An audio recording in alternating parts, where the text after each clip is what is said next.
public comment. It is going to be a minute for each person.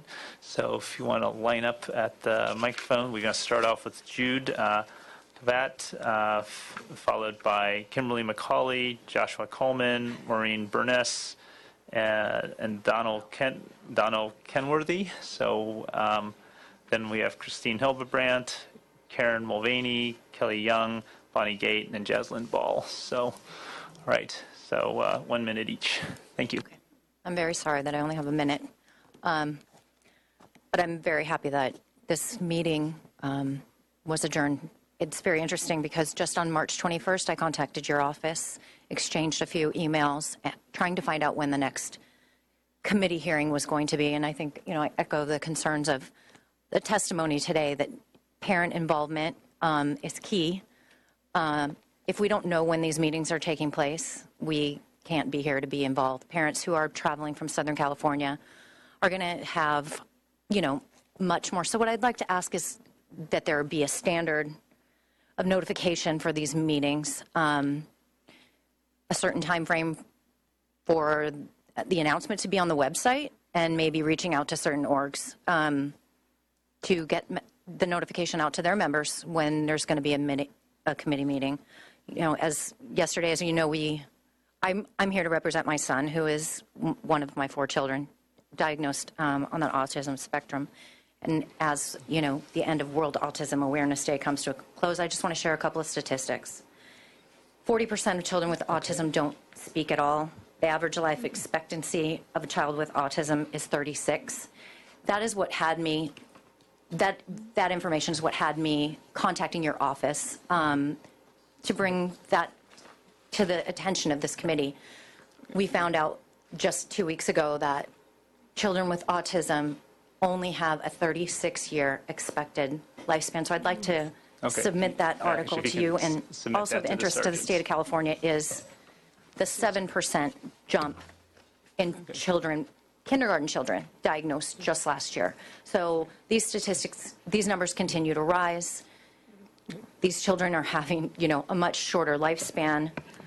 Drowning is a leading cause. So we would, yes. I'd like to ask the committee to look into the reasons behind why our children are dying at such a young age, why,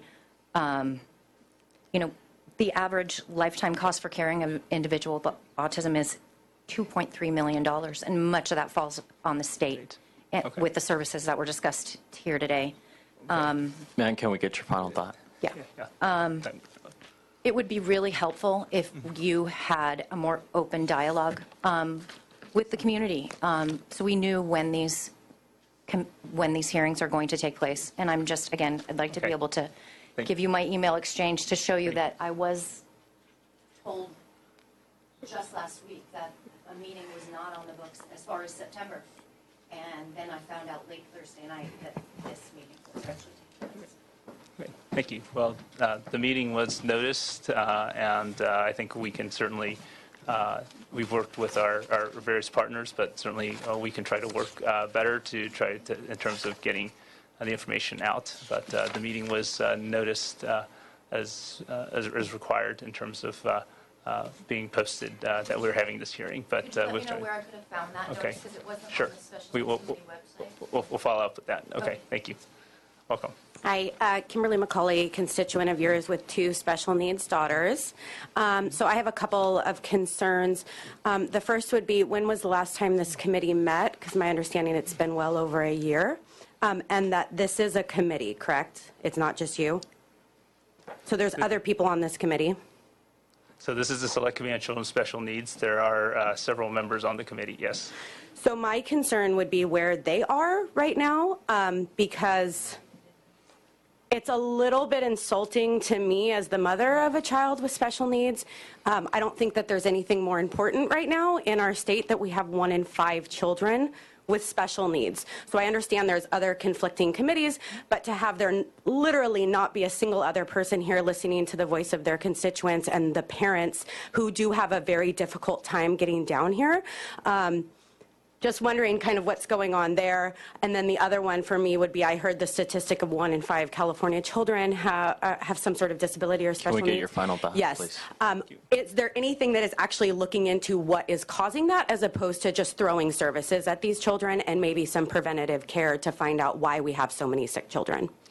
Well, certainly that is something that this committee is aware of, and again, if you've noticed, oftentimes members, they have all been notified of the committee meeting, and we often have many conflicting responsibilities. Sometimes there's multiple committees meeting at the same time, so you would have to ask each of the other committee members as to where they were, or what their members were doing at this time. But thank you so much. Thank you. Thank you.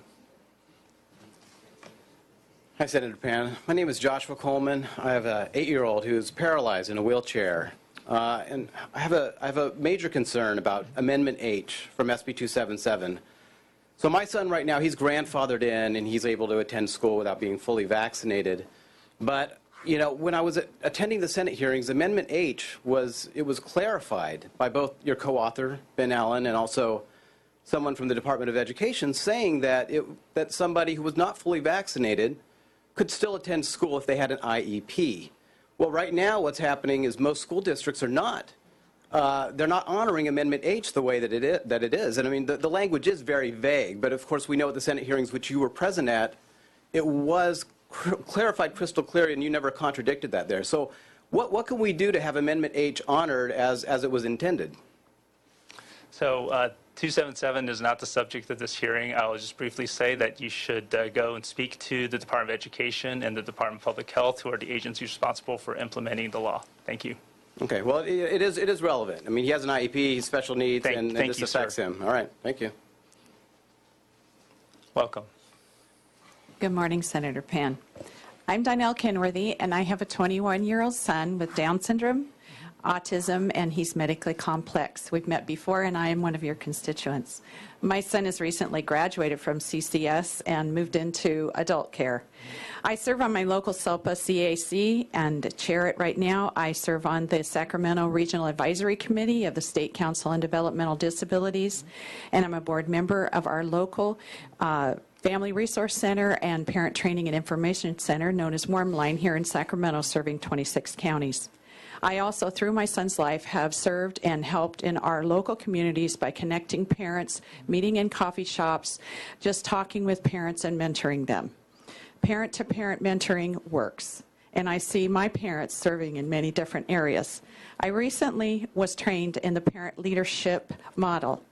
I love it. It is really good, and I cannot support it any more than this, to tell you that this should be throughout the state. There should be funding for parents to attend, for trainers to be trained, and I'm so appreciative of Lucille Packard for backing it. I'm going to ask you to wrap up. Parent training and information centers, family resource centers, and family empowerment centers are resources for parents, and training them so that they can feel comfortable coming to the Capitol to share, serving on local committees. It helps parents to hear themselves, to hear other parents, and to gain confidence, and I can't say enough about that. Also finding out places, as you found out before, finding those places where parents can serve and having that connected so parents and all of these centers can say, these are the places you can serve, making it very plain. Thank you. No, thank you. Thank you. And thank you so much for your service on these committees.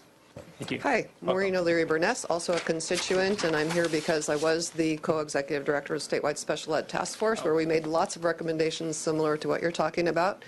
And I am on the executive board for Breaking Barriers, and that group is also looking at making change to our system. One of our recommendations I'd like to say from the task force was that we increase the number of family empowerment centers, and so I'd really like to support Juno in her work, and just remind you as a senator that we made that recommendation to the entire legislature last year. Dee Dee Alpert originally was the author of those, and so that's one recommendation. The two others that we have, and we're working with the Advisory Commission on Special Education, is to set up an interagency coordinating council like that for the Birth to 5 group, but that would be for children, and also to look into New Jersey's recently established children's system of care, which actually has taken all of the agencies which work together for children and put them under one roof so that an advisory council could actually work with one group for parents. Thank you. Thank you. Welcome. Hi, Christina Hildebrand from Voice for Choice Advocacy. I wanted to thank the people speaking today, and I'm very glad to hear that they are doing amazing work and that they were able to come today. They seem very enamored with you. Unfortunately, as you know, our organization is not enamored with you, and there are many other organizations that are not enamored with you. The lack of notice, yes, you did give official 4 days notice, but that put it on last Thursday.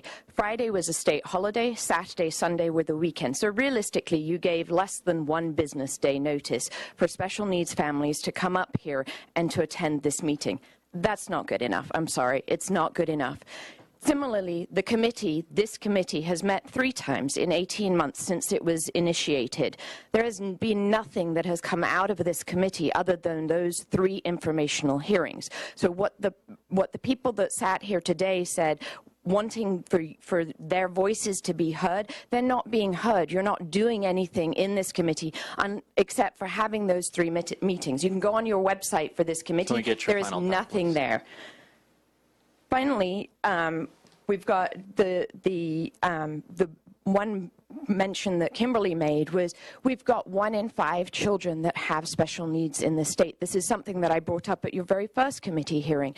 We should be looking into what is causing those injuries, what is causing those special needs, what is the environmental issues, the genetic issues for those issues, so we can stop it at the start rather than just throwing services and everything else at those kids that are having those injuries.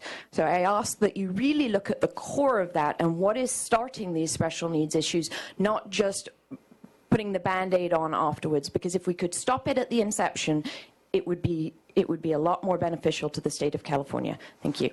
Okay, thank you. Well, certainly one of the things we can do is protect our infants from infectious diseases. Hi, I'm Karen Mulvaney. I'm a parent of a disabled young woman who is a regional center client and is also in school. I also serve on the State Council for Developmental Disabilities, representing my county in a local regional advisory council. And my professional background is all working with technology companies. And I'm just so struck today that we have the technology to educate potential committee members, to create webinars so that anyone who wants to participate in the legislative process and provide public input can be better informed before they deliver that. So create a webinar for us. Create a webinar for parents so that they can understand what the framework is before they deliver a comment. And secondly, meetings like this, many families, particularly the more disabled your child is, the harder it is to participate in these meetings. These should be webcast. Put up a survey monkey afterwards to collect input. Let people deliver written input as well when you announce the meeting. These are all things that will get you the input that you need to deliver better commentary. Thanks. Okay, thank you. Certainly, if people want to provide written testimony or information to the committee, we certainly welcome that. Thank you for your ideas. Thank you. Welcome. Hi, I'm Kelly Young, and I have a daughter who has cerebral palsy and epilepsy, so very experienced in this. I'm also the director of Warmline Family Resource Center here in Sacramento, so I am a constituent and I serve your families. I want to echo what's been talked about today as far as how to engage parents. I think it's much easier for parent centers to engage parents because we already are there. It's much more difficult for a state agency, a school district, or any other agency to go out and do that individually, and it's much more inefficient. I think we've proven over the years that we're effective, we're efficient. We know when we get our people together, our parents together, we can cut costs, we can find out where the fat is, identify wasteful practices. We just had our board member and staff go to project leadership, and we have no funding to provide that to our parents, but we're going to find funding because we think it's very important. And the whole idea of having a well-trained cadre of parents throughout our state because we know you guys are last minute.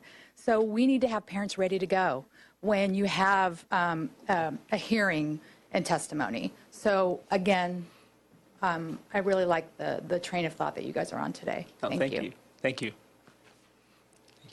Welcome.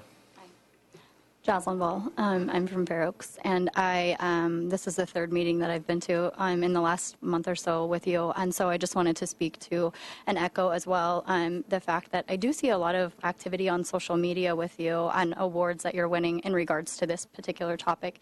I too have won awards from San Juan Unified School District, and I feel that I have showed up at these meetings and pointed out that the experts are here and that we're begging you to work with us. We're begging you to hear us, and that we wanted a platform to be able to communicate. I have a background as an ABA specialist. I also had worked in a family practice and work in the medical field as well. And so I feel like the wisdom or experience that these people have in these committee or town hall meetings are crucial for you guys to hear. And so if we don't know that the meetings are taking place, or we know 2 days before, like these families who have these children that require a little bit more extra tending and preparation to come and speak, but they have all the knowledge. I also just wanted to point out very quickly that what I noticed was that there was a feeling that you were kind of dodging us or ducking us or not wanting to hear from us. That was the feeling, okay? And then what has kind of solidified that or validated that is that Tyler Aguilar, one of your staffers, was following a group that was dedicated to working in opposition of SB 18. And he said, "Do you have a job?" to me on one of my posts. And I just want you to know that I thought about that for a very long time. Do I have a job? I do. I have 3 young children, and I also work in a birth community, and I am dedicated to volunteering with special needs children. I have plenty of jobs. It's very insulting to see that this staffer is saying that he worked 70 hours a week for you to schedule a town hall meeting that we didn't get to know about until 2 days before. That's not okay. That's not okay. We are begging you to work with us. Please. Okay. Please. Well, thank you, and I look forward to working with you. Thank you. Welcome. Hi, my name is Bonnie Gale. I am a mom of 5, and 3 of my children have autism. I'd like to express my gratitude for having this meeting today, but again, I am a little disappointed because we really need to have notification. In schools, you have that formal notification, and I would hope that the state would have those rules governing notices as well. Many families throughout the state, Central, Southern California, even the northernmost, did not have the opportunity to come up today, and they really desperately wanted to have their voices heard.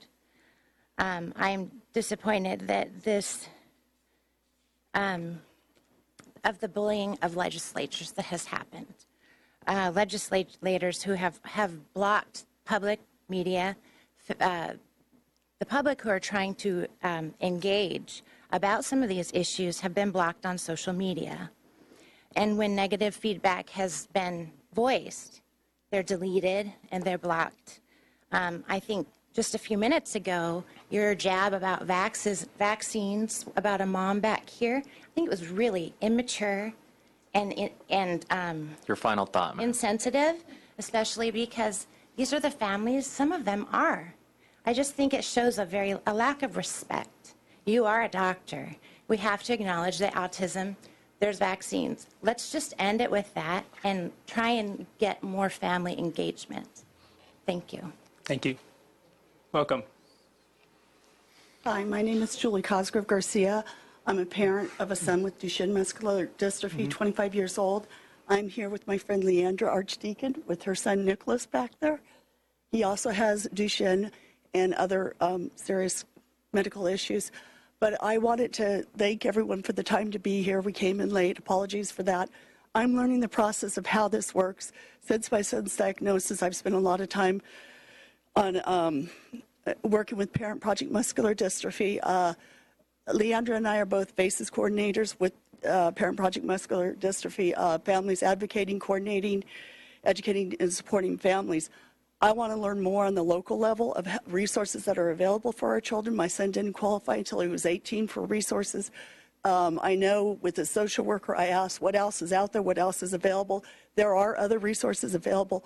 I was told nothing. So I wanted to just say I'm learning the process, and we do need to reach out to families, not just Duchenne, but families who have severe conditions, perhaps a media to where you can get a video of people talking and speaking and telling concerns. I just wanted to share that and contribute. Thank you for your time. No, thank you. Thank you so very much.